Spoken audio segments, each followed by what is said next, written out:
വൽജി നമസ്കാരം. നമസ്തേ നമസ്തേ. ശരിക്കും അങ്ങ് 10-17 വർഷമായിട്ട്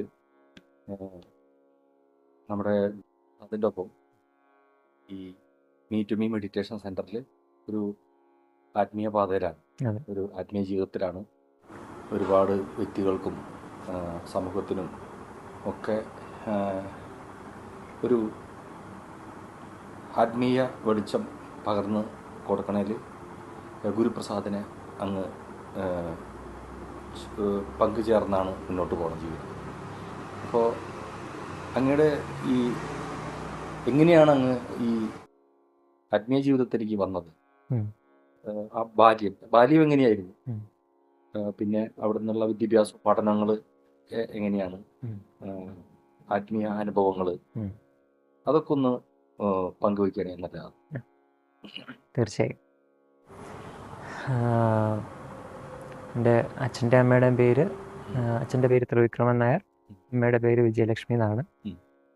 നമ്മൾ വഴുതക്കാട് എന്ന് പറയുന്ന സ്ഥലത്താണ് താമസിക്കുന്നത്. വർഷങ്ങളായിട്ട് അവിടെ തന്നെയാണ് നമ്മളെല്ലാവരും താമസിക്കുന്നത്. ഒരു കുടുംബ വീടുണ്ട് അവിടെ, അമ്മയുടെ സ്ഥലമാണ്. അപ്പം നമ്മുടെ ഒരു ബാല്യകാലം ഒരു വയസ്സ് ജനിച്ചത് മുതൽ 6 വയസ്സ് വരെ അച്ഛൻ്റെ തറവാട്ടിലായിരുന്നു. നമ്മുടെ ജനനവും വളർച്ചയൊക്കെ 6 വയസ്സ് വരെയുള്ള വളർച്ച. ഒരു കുഞ്ഞിനെ സംബന്ധിച്ചിടത്തോളം അവൻ്റെ ബേസിക് മൈൻഡിൽ ഇൻഫ്ലുവൻസ് ചെയ്യുന്ന കുറേ കാര്യങ്ങളുണ്ട്. അടിസ്ഥാനം എന്ന് പറയുന്നത് ഒരു 6 തൊട്ട് ഒരു 12 വയസ്സ് വരെ എന്ന് നമുക്ക് പറയാം, അല്ലെങ്കിൽ 10 വയസ്സ് വരെ എന്ന് നമുക്ക് പറയാം. അപ്പം അതിൽ പകുതിയും അച്ഛൻ്റെ വീട്ടിലാണ്. അപ്പം അച്ഛൻ്റെ അച്ഛൻ ഒരു സാധകനായിരുന്നു. അദ്ദേഹത്തിൻ്റെ പേര് ബാലശങ്കരൻ നായർ എന്നാണ്. വളരെ ചെറുപ്പം തൊട്ടേ ഒരു ഗുരു പാരമ്പര്യത്തിൽ ഒരു സാധന അഭ്യസിച്ച് വരുന്ന ഒരു മഹാത്മാവായിരുന്നു അദ്ദേഹം, ഒരു സാധകനായിരുന്നു അദ്ദേഹം. അദ്ദേഹത്തിൻ്റെ അച്ഛനും ഒരു സാധകനാണ്. അപ്പം പൊതുവെ ഒരു ഗുരു പാരമ്പര്യത്തിൽ ജീവിച്ച് വരുന്ന ഒരു കുടുംബത്തിൽ ജനിക്കാനുള്ള ഭാഗ്യം ലഭിച്ചതാണ് എൻ്റെ ആധ്യാത്മികതയുടെ അടിസ്ഥാനം എന്ന് പറയാം. അതൊരു പുണ്യം, ഏതോ ഒരു പൂർവ്വജന്മത്തിലെ ഒരു പുണ്യം കൊണ്ട് ഈ ഒരു കുടുംബത്തിൽ വന്നു. അപ്പം സാഹചര്യങ്ങളെല്ലാം അനുകൂലമായിരുന്നു ആധ്യാത്മിക ജീവിതത്തിന് വേണ്ടിയിട്ടുള്ള. അപ്പം അവിടുന്ന് കിട്ടിയ കുറേ കുഞ്ഞുനാളിൽ കിട്ടിയ കഥകളിലൂടെയും അപ്പൂപ്പൻ്റെ അനുഭവങ്ങളിലൂടെയും ഒക്കെയാണ് എൻ്റെ ഒരു ആധ്യാത്മിക ജീവിതം ഇങ്ങനെ തുടരുന്നത്. 6 വയസ്സിന് ശേഷം ആ വീട്ടിൽ നിന്ന് മാറി അമ്മയും അച്ഛനോടൊപ്പം സെപ്പറേറ്റ് ആണ്. പക്ഷെ എന്നാൽ സ്കൂൾ ടൈമിലൊക്കെ വെക്കേഷൻ വരുന്ന സമയത്തൊക്കെ 2 മാസത്തെ വെക്കേഷന് ഞാൻ അപ്പൂപ്പൻ്റെ കൂടെ ആയിരിക്കും. കാരണം അപ്പൂപ്പൻ എന്ന് പറയുന്ന ആ ഒരു വ്യക്തി എൻ്റെ ജീവിതത്തിൽ വളരെ വലിയൊരു ഇൻഫ്ലുവൻസ് ചെയ്തിട്ടുണ്ട്. അപ്പം ഈ കാണുന്ന രൂപത്തിൻ്റെ ഒരു കാരണവും അപ്പൂപ്പനാണ്. അപ്പൂപ്പനും താടിയും മുടിയും നല്ല നീട്ടി വളർത്തിയാണ്. അപ്പൂപ്പൻ്റെ അച്ഛനും ഇതുപോലെ തന്നെയാണ്. അപ്പം ഇതെല്ലാം എന്നെ ഇൻഫ്ലുവൻസ് ചെയ്ത കാര്യം. അപ്പം ആ ക്ലാസ് വെക്കേഷൻ ടൈമിലൊക്കെ വരുമ്പോൾ അപ്പൂപ്പൻ്റെ അടുത്ത് വരുമ്പോൾ അപ്പൂപ്പൻ്റെ ചെറുപ്പകാലം തൊട്ടുള്ള കഥകൾ പറഞ്ഞു തരും.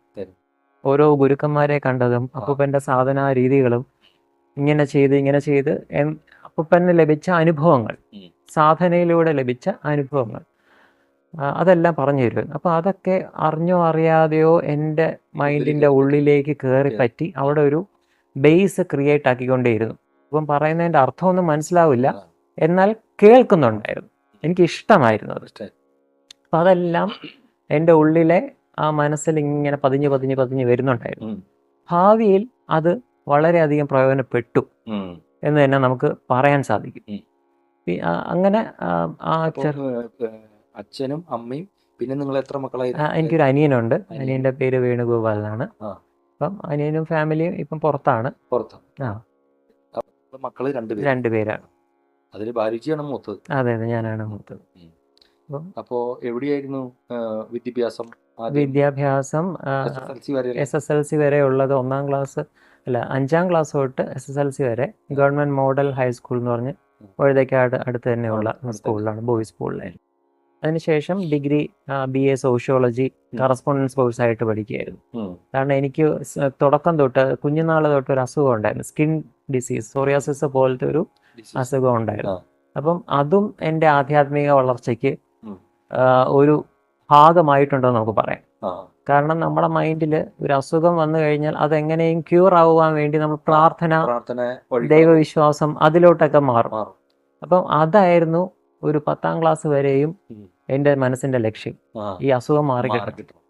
അപ്പം അങ്ങനെ ആ ഒരു ഈശ്വര വിശ്വാസി എന്നുള്ള രീതിയിലോട്ട് മൈൻഡ് പതുക്കെ പതുക്കെ പതുക്കെ മാറുകയായിരുന്നു.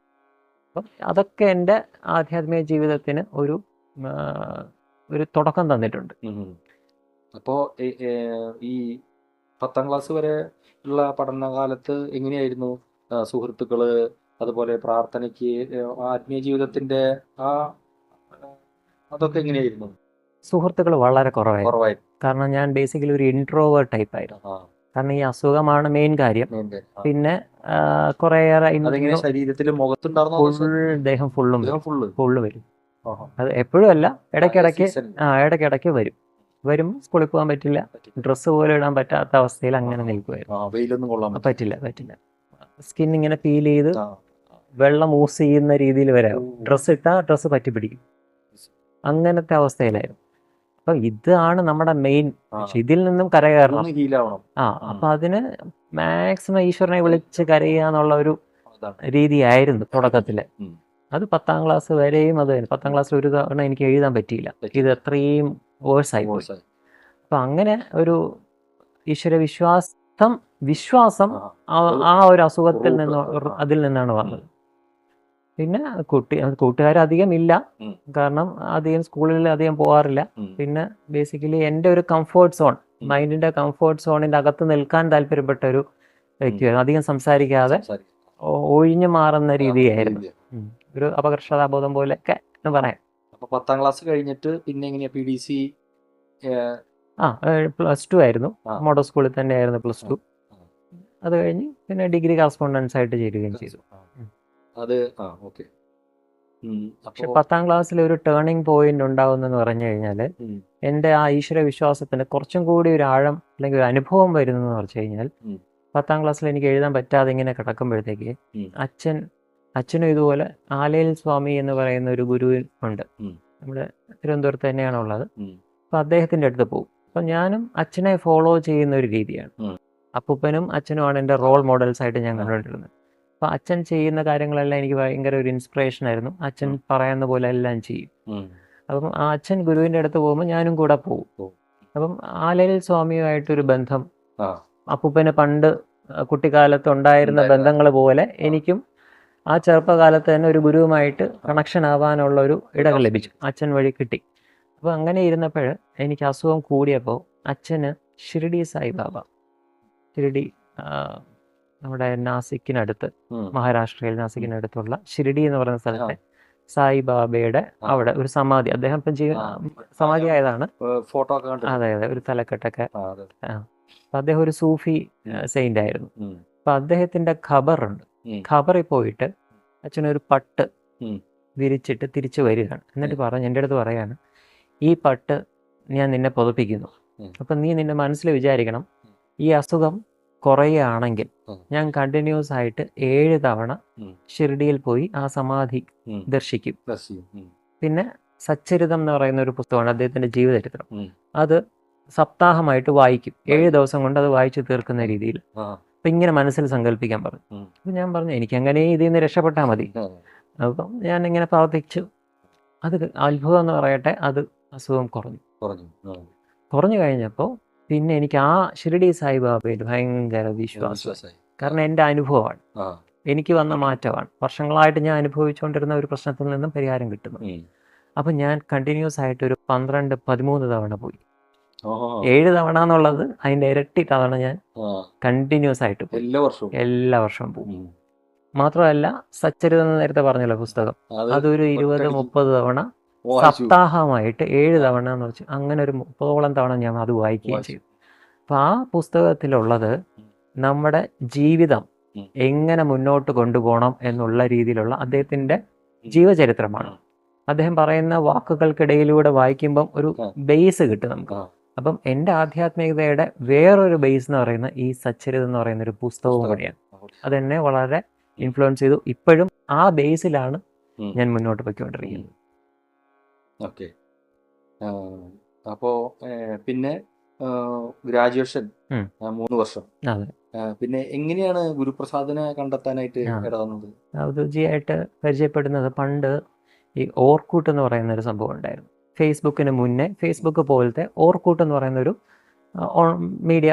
സോഷ്യൽ മീഡിയ പ്ലാറ്റ്ഫോം ഉണ്ടായിരുന്നു. അതാണ് തുടക്കം. അതിൽ എൻ്റെ കൂടെ +2 പഠിച്ച പ്രസു എന്ന് പറഞ്ഞൊരു എൻ്റെ ഒരു സുഹൃത്തുണ്ട്. ആ കൂടെ 2-3 സുഹൃത്തുക്കളിലൊരു ആത്മാർത്ഥ സുഹൃത്ത് അവനാണ്. ഇപ്പോഴും അദ്ദേഹമായിട്ട് നല്ലൊരു ബന്ധം കീപ്പ് ചെയ്യുന്നുണ്ട്. അപ്പോൾ അദ്ദേഹത്തിന് ഒരു ഫ്രണ്ട് റിക്വസ്റ്റ് വരുന്നു ഔദൂജിയിൽ നിന്ന്. അപ്പോൾ അത് അദ്ദേഹം അക്സെപ്റ്റ് ചെയ്യുകയാണ്. അദ്ദേഹം കുറച്ച് ഈ റാഷണലായിട്ട് തിങ്ക് ചെയ്യുന്ന ഒരാളാണ്. എന്തിനേയും ചോദ്യം ചെയ്യുന്ന, ഇത് ജെന്യുവിൻ ആണോ ഇയാളെന്നൊക്കെ ഡീപ്പായിട്ട് അന്വേഷിച്ചിട്ട് ഒരാളെ അക്സെപ്റ്റ് ചെയ്യൂ. അങ്ങനത്തെ ഒരു വ്യക്തിയാണ് എൻ്റെ ഒരു ഫ്രണ്ട്. അവൻ ഇങ്ങനെ ഇദ്ദേഹത്തെ അക്സെപ്റ്റ് ചെയ്തിട്ട് എൻ്റെ അടുത്ത് പറയാണ്, ഞാൻ ഇങ്ങനെ ഒരു ആളെ അക്സെപ്റ്റ് ചെയ്തിട്ടുണ്ട്. അവന് ഈ സ്പിരിച്വാലിറ്റി കുറച്ച് ഇൻട്രസ്റ്റഡ് ആണ്, ഗുരുക്കന്മാരെയൊക്കെ ഒരു താല്പര്യമുള്ള വ്യക്തിയാണ്. അപ്പം ഇങ്ങനെ ഒരു ആളെ ഞാൻ അക്സെപ്റ്റ് അത്രേ ഉള്ളൂ. അപ്പോൾ അവൻ ഇങ്ങനെ പറയാണ്, ഇങ്ങനെ ഒരു ആളുണ്ട് കൈമനത്താണ്. അന്ന് ഗുരുജി കൈമനം എന്ന് പറയുന്ന സ്ഥലത്താണ് താമസിക്കുക, വാടകയ്ക്ക് താമസിക്കുകയാണ്. അപ്പോൾ ഇങ്ങനെ ഒരാളുണ്ട്, നമുക്കൊന്ന് പോയി കണ്ടാൽ കൊള്ളാം, വരുന്നോന്ന് ചോദിച്ചു. ഞാൻ ഭയങ്കര കുറച്ച് ഈഗോയൊക്കെ ഉള്ള ടൈപ്പാണ്. ഞാൻ എന്തോ വലിയ ഭക്തനാണ് എന്നുള്ള രീതിയിലൊക്കെ നിൽക്കുന്ന ആളാണ്. എനിക്ക് ഒരു ഗുരുവുണ്ട്, ഷിർഡി സായിബാബയുണ്ട്, ആലയിൽ സ്വാമിയുണ്ട്, ഇവരൊക്കെ എൻ്റെ ഗുരുക്കന്മാരാണ്. എനിക്കിനി വേറെ ആവശ്യമില്ല, ഇവർ മതി എന്നുള്ള രീതിയിൽ ഞാനിങ്ങനെ ഗുരുജിയെ അതൊരു ചെറുപ്പക്കാരനായിട്ടുള്ള ഒരാൾ, പിന്നെ ഒരു നമ്മൾ ഗുരു എന്ന് പറയുന്ന ഒരു ഒരു ലുക്കും ഇല്ല. അപ്പോൾ പിന്നെ ഇതൊക്കെ ഒരു ഉടായ്പാണ് എന്നുള്ള രീതിയിലാണ് നമ്മൾ ചിന്തിക്കുന്നത്. അപ്പം അവധൂതൻ എന്നൊക്കെ പറയുന്നു. പക്ഷെ അവധൂതൻ എന്ന് പറയുന്ന കൺസെപ്റ്റിൽ നമ്മൾ അറിഞ്ഞിരിക്കുന്നതൊക്കെ വേറെ രീതിയാണ്. മുഷിഞ്ഞ വസ്ത്രവും ജട പിടിച്ചതും കുളിക്കാതെ നനയ്ക്കാതെ ഉള്ള ഇതാണ് അവധൂതൻ എന്ന സങ്കല്പം, നമ്മുടെ സങ്കല്പം. അപ്പം എനിക്ക് വലിയ താല്പര്യം തോന്നിയില്ല. ഞാൻ പറഞ്ഞു, നമുക്ക് ഇങ്ങനെയൊക്കെ ഗുരുക്കന്മാരുണ്ടല്ലോ, ഇനി വേറെ ഒരാളുടെ ആവശ്യമുണ്ടോ? അപ്പം അദ്ദേഹം ഫ്രണ്ട് പറഞ്ഞു, അല്ല, നമുക്ക് ജസ്റ്റ് ഒന്ന് പോയി കണ്ട് പരിചയപ്പെടാമല്ലോ, നമ്മുടെ പ്രായമല്ലേ, നമുക്കൊന്ന് പോയി കാണാം. ഗുരു അങ്ങനെയൊന്നും ആവണം നിർബന്ധമൊന്നും ഇല്ലല്ലോ, നമുക്ക് പോയി കാണാം എന്ന് പറഞ്ഞിട്ട് നമ്മളങ്ങ് പോയി അദ്ദേഹത്തെ കാണുകയാണ് ചെയ്യുന്നത്. ഒരു വിഷു ദിവസമാണ് നമ്മൾ പോകുന്നത്. 2008-2009 ഒരു വിഷു ദിവസം അദ്ദേഹത്തെ പോയി കാണുക. അപ്പം അദ്ദേഹം വീട്ടിലുണ്ടായിരുന്നു. നമ്മൾ വിളിച്ചിട്ടാണ് പോകുന്നത്, കാണാൻ വരുന്നു എന്ന് പറഞ്ഞിട്ട് പോകുന്നത്. കണ്ട പാടെ അദ്ദേഹം ഇങ്ങനെ ഒരു തൊഴിലാണ്, നമ്മൾ നോക്കി ഇങ്ങനെ ഒരു നല്ലൊരു ചിരിച്ച മുഖത്തോടെ ഇങ്ങനെ തൊഴുന്നതാണ്. നമ്മളും തിരിച്ച് തൊഴുതു. നമ്മൾ അവിടെ ഇരുന്ന് കുറേ കാര്യങ്ങൾ സംസാരിച്ചു. ആധ്യാത്മികമായിട്ടൊന്നുമല്ല, പിന്നെ ജനറൽ ആയിട്ടുള്ള കാര്യങ്ങളൊക്കെ സംസാരിച്ചു. പക്ഷേ അവിടുന്ന് തിരിച്ചിറങ്ങുമ്പോൾ എന്തോ ഒരു കണക്ഷൻ, എനിക്കും അദ്ദേഹത്തിനുമായിട്ടൊരു കണക്ഷൻ, അദൃശ്യമായിട്ടൊരു കണക്ഷൻ ഫീൽ ചെയ്യുന്നുണ്ടായിരുന്നു. പിന്നെ ഞാൻ സ്ഥിരം അവിടുത്തെ ഒരു നിത്യ സന്ദർശകനായി എന്നുള്ളതാണ് സത്യം. അങ്ങനെയാണ് ഔദ്യോഗികമായിട്ട് പരിചയപ്പെടുന്നത്. അതൊക്കെ കഴിഞ്ഞിട്ട് എത്ര വർഷം കഴിഞ്ഞിട്ടാണ് ഈ മീ ടു മീ സ്റ്റാർട്ട് ചെയ്യുന്നത്, ഈ meditation centre? Meet to me എന്ന് പറഞ്ഞ ലേബലല്ല, അല്ലാതെ തന്നെ അപ്പോഴേ പ്രവർത്തന സെന്റർ അല്ലാണ്ട് തന്നെ പ്രവർത്തനം ചെയ്യുന്ന സാധകരൊക്കെ ഉണ്ടായിരുന്നു. ആ സമയത്തൊക്കെ ഈ ശംഖുമുഖം എന്ന് പറയുന്ന ഒരു ബീച്ചുണ്ട് ഇവിടെ തിരുവനന്തപുരത്ത്. അവിടെ മാസം തോറും എല്ലാ സാധകരും കൂടെ വന്നിട്ട് അവിടെ ഒരു ചെറിയൊരു മെഡിറ്റേഷൻ സെഷൻ പോലെയൊക്കെ ചെയ്യും, ഒരു സത്സംഗം പോലെയൊക്കെ ചെയ്യും.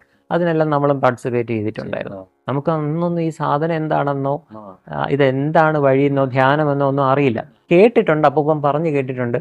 അതിങ്ങനെ ചെയ്യുമ്പോഴത്തേക്ക് കുണ്ടലിനി റൈസ് വരും, നമ്മുടെ ചക്രാസ് എല്ലാം ആക്ടിവേറ്റ് ആവും, നമ്മൾ വേറൊരു അതിമാനുഷികമായിട്ടുള്ളൊരു പവർ നമുക്ക് കിട്ടും, നമുക്ക് എന്തും ചെയ്യാം. അങ്ങനെയൊക്കെ നമ്മൾ കേട്ട് നമ്മൾ അതൊക്കെ ഇൻട്രസ്റ്റഡ് ആയിട്ടുണ്ട്. അതുകൊണ്ടാണ് സ്പിരിച്വാലിറ്റി കുറച്ചുകൂടെ ഇൻട്രസ്റ്റ് എനിക്ക് തോന്നിയത്. നമുക്ക് എന്തൊക്കെ കഴിവ് കിട്ടുമല്ലോ, ബാക്കിയുള്ളവരുടെ മനസ്സ് വായിക്കാൻ പറ്റും, ഇങ്ങനെയൊക്കെയുള്ള അതീന്ദ്രിയമായിട്ടുള്ള കഴിവുകൾ കിട്ടുമെന്ന് മാത്രമേ എനിക്ക് എൻ്റെ രീതിയിൽ സ്പിരിച്വാലിറ്റി അത്രയേ ഉള്ളൂ. പക്ഷെ പിന്നീടാണ് ഔദ്യോഗികമായിട്ട് പരിചയപ്പെട്ടപ്പോഴാണ് ഇങ്ങനത്തെ കുറച്ച് ചെറിയ അറിവുകൾ ഇങ്ങനെ നമുക്ക് ഇട്ട് തരുന്നുണ്ടായിരുന്നു. വലുതായിട്ട് അറിയില്ലെങ്കിലും നമ്മുടെ ഉള്ളിൽ അതൊക്കെ ഇങ്ങനെ വെതറുന്നുണ്ടായിരുന്നു. അപ്പം അതെല്ലാം കുറച്ചായിട്ട് നമ്മുടെ വിശ്വാസി എന്നുള്ള ലേബലിൽ നിന്നും പതുക്കെ ഒരു അന്വേഷകൻ എന്നുള്ള രീതിയിലേക്ക് നമ്മളെ പരിവർത്തനപ്പെടുത്തിക്കൊണ്ടേയിരുന്നു എന്നുള്ളതാണ് സത്യം.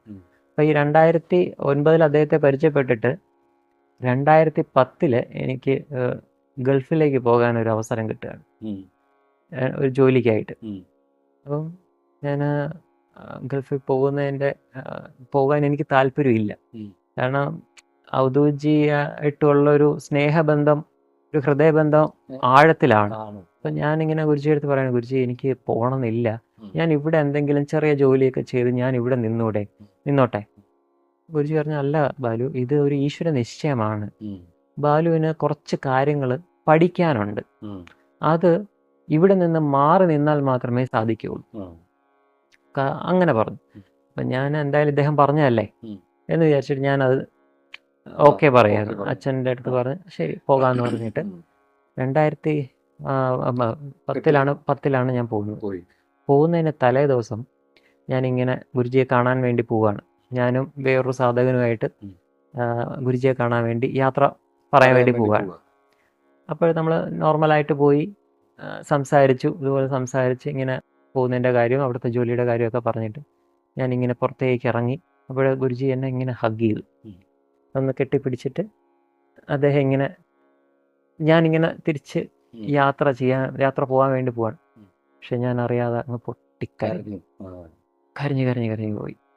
അപ്പോൾ അദ്ദേഹം എന്നെ തിരിഞ്ഞ് നോക്കുന്നില്ല, ഞാനും നോക്കാൻ പറ്റുന്നില്ല. ഞാൻ തിരിച്ചിങ്ങി വരികയായിരുന്നു, വീട്ടിലോട്ട് വരിക. വീട്ടിലെത്തുന്നത് വരെയും എന്തെന്നില്ലാത്തൊരു വിഷമം. കാരണം ആ ഒരു ഹൃദയബന്ധം അത്രത്തോളം ഡീപ്പായി, അറിയാതെ ഡീപ്പാവുന്നതാണ്. ഒരു എന്തോ ഒരു പൂർവ്വജന്മ കണക്ഷൻ പോലെ. അപ്പം പിന്നെ ഞാൻ അങ്ങ് പോവാണ് ഗൾഫിൽ പോയിട്ട്. പക്ഷെ അവിടെ എൻ്റെ ഒരു ടേണിംഗ് പോയിന്റ് തന്നെയായിരുന്നു ഗൾഫ് ജീവിതം. കാരണം എനിക്ക് കുറേ ആവശ്യമില്ലാത്ത ചിട്ടകളുണ്ടായിരുന്നു, അനാവശ്യമായിട്ടുള്ള ചിട്ടകൾ. അതെല്ലാം പൊട്ടി. കാരണം എന്താണെന്ന് വെച്ച് കഴിഞ്ഞാൽ ഇവിടെ എൻ്റെ വീട്ടിൽ ഞാൻ ഭയങ്കര ദേഷ്യക്കാരനായിരുന്നു. ചെറിയ ചെറിയ കാര്യങ്ങൾക്ക് ഒരു ഭയങ്കരമായിട്ട് ദേഷ്യപ്പെടും. കാരണം എൻ്റെ ഒരു ഫ്രസ്ട്രേഷനാണ്. കാരണം ഒന്നാമത് എന്നെ കൊണ്ട് കഴിവില്ല എന്നൊക്കെ ഉള്ള ഒരു ഇൻട്രോവേർട്ട് ആയതുകൊണ്ട് അങ്ങനത്തെ ചിന്തകളൊക്കെ, അപകർഷതാബോധം കുറേ ഉണ്ടായിരുന്നു. അപ്പം ചെറിയ ചെറിയ കാര്യങ്ങൾക്ക് വരെ ഞാൻ എൻ്റെ ആ ഒരു മനസ്സിൻ്റെ വീക്ക്നെസ്സിനെ മറയ്ക്കാൻ കാണിക്കുന്നത് എൻ്റെ ദേഷ്യമായിട്ട് പ്രകടിപ്പിച്ചാണ്. നമുക്ക് അപ്പോഴൊന്നും അറിയില്ല എൻ്റെ മനസ്സിൻ്റെ കളിയാണെന്നുള്ളത്. പക്ഷെ അങ്ങനത്തെ ദേഷ്യമുള്ള ഒരാളായിരുന്നു. കൂടാതെ കൃത്യസമയത്ത് എനിക്ക് ഭക്ഷണം വേണം. രാവിലെ 8:30 അല്ലെങ്കിൽ 9 മണി എന്ന് പറഞ്ഞാൽ അന്ന് ഭക്ഷണം വേണം, ആ സമയത്ത് ഭക്ഷണം കിട്ടും. അതും വെറും ഉപ്പുമാവ് അങ്ങനത്തെ കാര്യങ്ങളൊന്നും പോരാ. ദോശ, കറി, പുട്ട്, കടല, അങ്ങനെ കുറേ സ്പെസിഫിക്കേഷൻസ് ഉണ്ട്. അതെല്ലാം കറക്റ്റ് സമയത്ത് എനിക്ക് വേണം, ഇല്ലെങ്കിൽ എനിക്ക് പ്രശ്നമാക്കും. ഉച്ചയ്ക്ക് 1 മണി എന്നുണ്ടെങ്കിൽ അപ്പം ചോറ് വേണം. ഇതെല്ലാം വേണം. രാത്രി അതുപോലെ ഒരു നിഷ്ഠ. ഇങ്ങനെ ഒരു ആവശ്യമില്ലാത്ത പിടിവാശി എനിക്കുണ്ടായിരുന്നു. പക്ഷെ ഗൾഫിൽ പോയപ്പോഴോ അവിടെ ആകെ ഒരു ഇതും ഇല്ലാത്ത അവസ്ഥയാണ്. രാവിലെ കഴിക്കാൻ പറ്റിയാ കഴിച്ചു, ഉച്ചയ്ക്ക് പറ്റിയാ പറ്റി, രാത്രി പറ്റിയാ പറ്റി. അങ്ങനത്തെ ഒരു ലൈഫ് സ്റ്റൈലില് ഞാൻ എന്താണോ വിശപ്പടങ്ങാൻ കിട്ടുന്നത് അത് കഴിക്കും. അവിടെ സമയമോ ഒന്നുമില്ല. ചില സമയത്ത് അവിടെ ഭയങ്കര ചൂടാണ്. അപ്പോൾ ഈ ചില സമയത്ത് ഈ ചോറൊക്കെ അവിടെ UAE അലൈൻ എന്ന് പറഞ്ഞ സ്ഥലത്താണ്. ചോറൊക്കെ ഇവിടെ വെച്ചിട്ട് രാത്രിയൊക്കെ വന്ന് അതിൻ്റെ ബാക്കി കഴിക്കാൻ നോക്കുമ്പോൾ ചോറ് ചീഞ്ഞ് വളിച്ചിട്ടുണ്ടാവും. അത് മോര് കൂട്ടി കഴിച്ചിട്ടുണ്ട്. കാരണം ഞാൻ നോൺ വെജിറ്റേറിയൻ അങ്ങനെ കഴിക്കാറില്ല. അത് പാടെ അത് കുറച്ചങ്ങ് മാറി. ചെറുപ്പത്തിൽ കഴിച്ചിട്ടുണ്ടായിരുന്നു, പിന്നെ അതങ്ങ് മാറി. ബോധപൂർവം മാറ്റിയതാണ്. വേണ്ടാന്നുള്ള ഒരു പുണ്യഭാവം കൺസെപ്റ്റ് ഉണ്ടല്ലോ, അതുകൊണ്ട് മാറ്റിയതാണ്. അപ്പം അതൊക്കെ തെറ്റിദ്ധാരണയാണെന്ന് പിന്നെയാണ് മനസ്സിലാവുന്നത്. പക്ഷെ അങ്ങനെ വരെ കഴിച്ച് പിന്നെ മനസ്സിലായത് സമയത്തിൻ്റെ വില. ഇവിടെ തോന്നിയതുപോലെ ഉഴപ്പി നടന്ന എനിക്ക് അവിടെ കൃത്യസമയത്തിനുള്ള അതുണ്ട്. മാത്രമല്ല അവിടെ വന്ന് ജോലി ചെയ്യാൻ വരുന്നവരെല്ലാം പാവപ്പെട്ടവരായിരുന്നു. അവരുടെ കടം തീർക്കാനും ഒരു കുടുംബം പോറ്റാനും വേണ്ടിയിട്ടാണ് അവിടെ വരുന്നത്. അപ്പം അവരവിടെ കഷ്ടപ്പെടുന്നതും അതെല്ലാം എന്നെ ഭയങ്കരമായിട്ട് ഇൻഫ്ലുവൻസ് ചെയ്തു. എനിക്ക് അതിൻ്റെ ഒരു ബുദ്ധിമുട്ടും ഇല്ല. വീട്ടിൽ അതൊന്നും അല്ലല്ലോ, പ്രശ്നങ്ങളൊന്നും ഇല്ല, സാമ്പത്തികമായിട്ട് പ്രശ്നമില്ല, വീടുണ്ട്, കിടക്കാൻ ഒരിടമുണ്ട്, എല്ലാം ഉണ്ട്. ഇതൊന്നും ഇല്ലാത്തവരാണ് അവിടെ വന്ന് കഷ്ടപ്പെടുന്നത്. അപ്പം ഇതെല്ലാം എന്നെ ഒന്ന് മാറി ചിന്തിപ്പിക്കാൻ പ്രേരിപ്പിച്ചു. അപ്പം അവിടെ ഗുരുപ്രസാദ് പറഞ്ഞായിരുന്നേ പഠിക്കാനുണ്ട് എന്നുള്ളത്. അപ്പം എനിക്ക് പിടികിട്ടി, എൻ്റെ ഒരു ടേണിംഗ് പോയിന്റ് ആണ് ഇതെല്ലാം. ഞാൻ മനസ്സിലാക്കാൻ വേണ്ടിയാണ് എന്നെ ഇവിടോട്ട് വിട്ടത്. പിന്നെ കുറേ നാൾ അങ്ങനെ ഇതൊക്കെ മനസ്സിലാക്കി ഇന്നപ്പോൾ ഒരു യാന്ത്രികത പോലെ നമ്മുടെ മനസ്സ് ചുരുങ്ങി പോകുന്നതായിട്ട് നമുക്ക് ഫീൽ ചെയ്യാൻ സാധിച്ചു. ഒരു വല്ലാത്തൊരു ഡിപ്രഷൻ മോഡിലോട്ട് പോകുന്നതായിട്ട്. അവിടെ പ്രത്യേകിച്ച് ഇതേ ഒരേ കാര്യങ്ങൾ ചെയ്തുകൊണ്ടിരിക്കുകയല്ലേ. എന്നാൽ ഗുരുവുമായിട്ടുള്ള കണക്ഷൻ ഉണ്ട്, ഉം. കുറേ കാര്യങ്ങൾ ചെയ്യണം എന്നൊക്കെ തോന്നുകയാണ്. അപ്പോഴാണ് വേറൊരു സംഭവം കൂടി, ഞാൻ ഇദ്ദേഹത്തെ ഗുരുവായിട്ട് അക്സെപ്റ്റ് ചെയ്യുന്നത് അപ്പോഴാണ്, അവിടെ വെച്ചിട്ടാണ്. ആ എന്നുവെച്ചാ അവിടെ പോയിട്ട് കുറച്ച് പഠിക്കാണ്ടെന്നൊക്കെ ഉള്ളതൊക്കെ നല്ലോണം എക്കോ ചെയ്തിട്ടുണ്ട്. എക്കോ ചെയ്യുന്നുണ്ട്. അതിൻ്റെ അനുഭവങ്ങളും കിട്ടുകയാണ്. ഇദ്ദേഹമാണ് ഗുരു എന്നുള്ള രീതിയിൽ അനുഭവങ്ങൾ കിട്ടുകയാണ്. കാരണം എന്താണെന്ന് വെച്ചാൽ, ഒരു ദിവസം ഞാനിങ്ങനെ ഇവിടുന്ന് ഗുരുജി പറഞ്ഞു തന്നിട്ടുള്ള ഒരു നാമജപം നാരായണായ നമഃ, ഉം. ഓം നമോ നാരായണായ നമഃ ദിവസവും ജപിക്കണം എന്ന് പറഞ്ഞാണ് എന്നെ വിടുന്നത്. ഇവിടുന്ന് കുളിക്കുമ്പോഴും നനയ്ക്കുമ്പോഴും എപ്പോഴായിരുന്നാലും ഇത് ജപിക്കുക. ഉം. അപ്പം അങ്ങനെ ജപിച്ച് ഒരു ദിവസം കിടന്നപ്പോൾ ഞാനിങ്ങനെ ഉറങ്ങിയിട്ടില്ല. ഉം. അപ്പം ഇങ്ങനെ ബോധപൂർവ്വം ഇങ്ങനെ കിടക്കുമ്പോഴത്തേക്ക് എൻ്റെ നെറ്റിയിൽ ഉം. ഔദൂജി ഇങ്ങനെ സ്പർശിക്കുന്നതായിട്ട് എനിക്ക് ഫീൽ ചെയ്യാം. ഫീൽ ചെയ്യാൻ. അങ്ങനെ ഫീൽ ചെയ്തപ്പോൾ എൻ്റെ ബോഡി ഫുള്ളും അങ്ങ് ഷിവർ ചെയ്യാൻ തുടങ്ങി. മൂലാധാരത്തിൽ നിന്ന് അവിടെ നിന്ന് ഇങ്ങനെ ഒരു പൾസേഷൻ ഇങ്ങനെ ഇങ്ങനെ ഇങ്ങനെ ഇങ്ങനെ വന്ന് വന്ന് വന്ന് വന്ന് വന്ന് ഫുൾ ബോഡി വൈബ്രേറ്റ് ചെയ്യാൻ തുടങ്ങി. അപ്പോഴ് ഉറക്കത്തിരിക്കുക അങ്ങോട്ട് പോയിട്ടില്ല. ഇല്ല. ഞാൻ ഇങ്ങനെ കിടന്ന് നാമം ജപിക്കുകയാണ്. നാമം ജപിച്ചുകൊണ്ടിരിക്കുമ്പോഴാണ് ഇങ്ങനെ ഔദൂജിയെ കാണുന്നു, ഇങ്ങനെ ആ ഒരു മനസ്സിൽ വരികയാണ്, ഇങ്ങനെ തൊടുന്നു, ഇങ്ങനെ ഇങ്ങനെ ഇങ്ങനെ ഇങ്ങനെയുള്ള അനുഭവങ്ങൾ കിട്ടുന്നു. അതിനുശേഷം ഞാൻ അടുത്ത ദിവസം എൻ്റെ ഈ ഫ്രണ്ട് എന്ന് പറഞ്ഞില്ല, പ്രസൂൻ, തൊട്ട് വീട്ടിൻ്റെ അടുത്താണ്, അദ്ദേഹത്തെ വിളിച്ച് ഞാൻ പറയാണ്, ഞാൻ പറയണ ഇങ്ങനെ ഒരു ഫോട്ടോ ഞാൻ അയക്കുന്നുണ്ട് നിനക്ക്, ഔദൂജിയുടെ ഫോട്ടോ, അത് ഫ്രെയിം ചെയ്ത് എൻ്റെ പൂജാമുറിയിൽ ഇന്ന സ്ഥലത്ത് വെക്കണം എന്ന് പറഞ്ഞ് ഞാൻ അദ്ദേഹത്തോട് ആവശ്യപ്പെടുകയാണ്. അപ്പം അദ്ദേഹം അതുപോലെ ചെയ്ത് എൻ്റെ പൂജാമുറിയിൽ ഇന്ന സൈഡിൽ, ഇപ്പോഴും ആ ഫോട്ടോ അവിടെ ഇരിപ്പുണ്ട്, ഔദൂജിയുടെ ഫോട്ടോ. അങ്ങനെ അപ്പം അങ്ങനെയാണ് ഞാൻ ഇദ്ദേഹത്തെ എൻ്റെ ഗുരുവാണ്, ഇദ്ദേഹമാണ് എനിക്കിനി എൻ്റെ മുന്നോട്ടുള്ള ജീവിതത്തിന് എന്നെ പിടിച്ചുകൊണ്ട് നടക്കുന്ന വ്യക്തി, ഗുരു ഇതാണ് എന്ന് ഞാൻ സങ്കല്പിക്കുന്നത് അപ്പോഴാണ്. അപ്പം ആ ജീവിതം ഇങ്ങനെ മുന്നോട്ട് പോയപ്പോഴത്തേക്ക് എൻ്റെ മനസ്സ്, ഞാൻ പറഞ്ഞില്ലേ, ഒരു ഡിപ്രഷൻ മോഡിലോട്ട് ഇങ്ങനെ പോകുന്നതായിട്ട് ഫീൽ ചെയ്തു. അപ്പം ഞാൻ ഗുരുജി എടുത്ത് പറഞ്ഞു, ഗുരുജി എനിക്കിനി ഇവിടെ നിൽക്കാൻ പറ്റും തോന്നുന്നില്ല, എനിക്ക് അവിടെ വന്നിട്ട് ഞാൻ അവിടെ എന്തെങ്കിലും ചെറിയ ജോലി ചെയ്യാം, ഞാൻ അങ്ങയെ സേവിച്ച് അങ്ങയോടൊപ്പം നിന്ന് ഇതെല്ലാം ചെയ്ത് ഞാൻ ജീവിക്കാം. അപ്പം ഞാൻ കുടുംബത്തിലെ മൂത്ത ആളാണ്. അപ്പം അച്ഛനമ്മമാർക്കൊരു എന്നിലൊരു റെസ്പോൺസിബിലിറ്റി, ഒരു പ്രതീക്ഷയുണ്ട്. അപ്പം തിരിച്ച് വന്നു കഴിഞ്ഞാൽ എന്തായിരിക്കും അവരുടെ മനോഭാവം? അവരൊരു പ്രതീക്ഷയോടെ വിടുകയല്ലേ. ഇതെല്ലാം കഴിഞ്ഞ് ഒരു കല്യാണമൊക്കെ കഴിപ്പിച്ച് ആ ഒരു രീതിയിൽ പോകണമെന്നാണ് ഏതൊരു അച്ഛനമ്മമാരുടെ ആഗ്രഹം അത് തന്നെയായിരിക്കും. അപ്പം ഞാൻ ഗുരുജി അടുത്ത് ഇങ്ങനെ പറയാം, ഗുരുജി പറഞ്ഞു, ബാലു തിരിച്ച് വരണോ? വന്നു കഴിഞ്ഞാൽ പലതും കേൾക്കേണ്ടി വരും, സഹിക്കാൻ തയ്യാറാണോ എന്ന് ചോദിച്ചു. അതെ. അപ്പോൾ ഞാൻ പറഞ്ഞു, എന്നെ കൊല്ലണമെങ്കിൽ കൊന്നോട്ടെ, എന്നെ അടിക്കണമെങ്കിൽ അടിച്ചോട്ടെ, പക്ഷെ ഞാൻ സഹിക്കാൻ തയ്യാറാണ്. ഞാൻ ഇവിടെ നിന്ന് എനിക്ക് എന്ത് സംഭവിക്കുന്നത് എനിക്ക് അറിഞ്ഞൂടാ. എൻ്റെ മനസ്സ് പല രീതിയിൽ ചാഞ്ചാടുന്നുണ്ട്. ഏതൊക്കെ രീതിയിൽ വേണോ ഞാൻ പോകാം, അവിടെ സ്വാതന്ത്ര്യമാണ്, ഫുൾ സ്വാതന്ത്ര്യം, ആരും ഒന്നും ചോദിക്കാനില്ല. ഏത് രീതിയിൽ വേണോ വഴിതെറ്റി പോകാം, എങ്ങനെ വേണോ പോകാം, ആരും അറിയാനും പോകുന്നില്ല, എങ്ങനെ പോകും. പക്ഷേ എൻ്റെ മനസ്സ് എങ്ങനെയൊക്കെ ചിന്തിക്കുന്നുണ്ട്, ചാടി പോകുന്നുണ്ട്, എനിക്ക് അതിന് താല്പര്യമില്ല, ഇവിടെ വരണം. അപ്പം ഇങ്ങനെയൊക്കെ കാര്യങ്ങൾ പറഞ്ഞു. എന്നാൽ പ്രശ്നമാവും. അപ്പം ഞാൻ പറഞ്ഞു കുഴപ്പമില്ല എന്ന് പറഞ്ഞിട്ട് ഗുരുജി പറയണം, എന്നാൽ ശരി വന്നോളൂ എന്ന് പറഞ്ഞു. അപ്പം എനിക്ക് വീണ്ടും ഒരു ഡൗട്ട്, വന്നോളൂ എന്ന് പറഞ്ഞു, ഇനി വരാൻ പറ്റുമോ, അവിടുന്ന് വിടുമോ? കാരണം 3 വർഷത്തെ കോൺട്രാക്റ്റാണ്, 2 വർഷമേ ആയിട്ടുള്ളൂ, 2012 ആയിട്ടേ ഉള്ളൂ, വിടുമോ എന്നൊക്കെ ഡൗട്ട്. അപ്പം ഞാൻ വീണ്ടും ഗുരുജി അടിച്ചു, ഗുരുജി എന്നെ വിടുമോ എന്ന് അറിയില്ല, ഇങ്ങനെയൊക്കെ പ്രശ്നങ്ങളുണ്ട്, ഞാൻ അവിടെ ഒരു ഓഫീസ് സ്റ്റാഫായിട്ടാണ് ജോലി ചെയ്യുന്നത്, അപ്പം കുറേ കാര്യങ്ങൾ എൻ്റെ റെസ്പോൺസിബിലിറ്റി ആയിട്ട് അവിടെ ഉണ്ട്, അതെല്ലാം ഞാൻ ആത്മാർത്ഥമായിട്ട് ചെയ്യുന്നുണ്ട്. അപ്പം അതൊക്കെ കളഞ്ഞിട്ട് അവർ പോകാൻ അനുവദിക്കുമെന്ന് എനിക്ക് അറിയില്ല എന്ന് പറഞ്ഞു. ഇല്ല ബാലു വരും, എന്ന് വരാൻ പറ്റും എനിക്ക്. അപ്പം ഗുരുജി ഇന്ന ഡേറ്റിനകത്ത് ബാലു വരും എന്ന് ഉറപ്പ് തരികയാണ്. അപ്പോൾ ആ ഡേറ്റ് അടുക്കാറായപ്പോൾ എനിക്ക് വീണ്ടും ഒരു കൺഫ്യൂഷൻ. ഗുരുജി പറഞ്ഞു വരുന്നു, പക്ഷേ എനിക്ക് ആ ഒരു ഇത് വരുന്നില്ല, വിശ്വാസം വരുന്നു. അവിടെ ഉണ്ട്, അത് അവർ ചെയ്യുന്നുമില്ല. ഞാൻ അവിടെ പറഞ്ഞു എനിക്കിങ്ങനെ പോകണം എന്നൊക്കെ പറഞ്ഞു, പക്ഷെ അവർ വിടുന്നുമില്ല. അപ്പം എനിക്ക് ഭയങ്കര ടെൻഷനായി. ബാലു ടെൻഷൻ അടിക്കേണ്ട, ബാലു ഇന്ന ഡേറ്റിനകത്ത് വന്നിരിക്കും, അത് ഉറപ്പാണ്. അപ്പം എനിക്ക് കുറച്ചും കൂടി ഒരു കോൺഫിഡൻസ് ആയി. ആ ഡേറ്റ് എടുക്കാറായപ്പോഴത്തേക്ക്, ഡേറ്റ് കഴിഞ്ഞു, ഒരു ദിവസം കഴിഞ്ഞപ്പോഴത്തേക്ക് എനിക്ക് നാട്ടിൽ തിരിച്ചെത്താൻ സാധിച്ചു. ഞാൻ വന്ന് തിരിച്ച് വിളിക്കാൻ വരുന്ന അച്ഛനും അമ്മയും എൻ്റെ ഫ്രണ്ടും കൂടെയാണ് വരുന്നത്, നേരത്തെ പറഞ്ഞ പ്രസൂൻ, ഈ 3 പേരും കൂടെയാണ് വിളിക്കാൻ വരുന്നത്. വന്ന് എയർപോർട്ടിൽ വരുന്നത്. വന്നിട്ട് കാറിൽ കയറിയ ഉടനെ ഞാൻ പറയുകയാണ്, എനിക്കിപ്പം ഗുരുജിയെ കാണാൻ പോകണം. എന്നിട്ട് ഞാൻ ഫോൺ വിളിക്കുകയാണ് ഗുരുജിയെ. ഗുരുജിയെ വിളിച്ചു, ഗുരുജി ഞാനിപ്പം ലാൻഡ് ചെയ്തിട്ടുണ്ട്, എനിക്ക് അങ്ങോട്ട് വരാം, എനിക്ക് ഇന്ന് തന്നെ വന്നേ പറ്റൂ.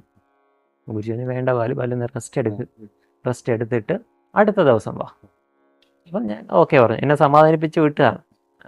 പിന്നെ അടുത്ത ദിവസം ഞാൻ പോയി ഗുരുജിയെ കണ്ടപ്പോൾ ഞാൻ അവിടെ അങ്ങ് സാഷ്ടാംഗം വീഴും. കാരണം എൻ്റെ ലൈഫിലൊരു 12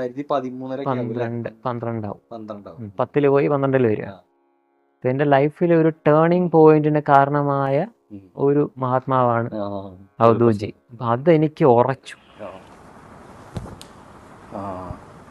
ബാലുജി ഇപ്പോൾ നീണ്ടൊരു 10-17 വർഷം ആത്മീയ ജീവിതത്തിൽ.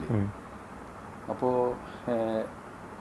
നമുക്ക് എല്ലാ ദിവസവും അനുഭവങ്ങൾ തന്നെയാണ്, ദൈവാനുഭവങ്ങൾ തന്നെയാണ്. നമ്മുടെ ജീവിതത്തിൽ ദൈവം അറിയാണ്ട് ഒന്നും നടക്കില്ല. എന്നാലും ഓർത്തിരിക്കാൻ പറ്റുന്ന, എടുത്തു പറയാൻ പറ്റുന്ന എന്തെങ്കിലും ആത്മീയ അനുഭവങ്ങളോ, അല്ലെങ്കിൽ ഇപ്പോൾ ഞാൻ ആ വീഡിയോസൊക്കെ കണ്ടു, ഒരുപാട് പറയണേ പോയി വിസിറ്റ് ചെയ്യും, അവരുടെ ആത്മീയ അനുഭവങ്ങളൊക്കെ കേട്ടു.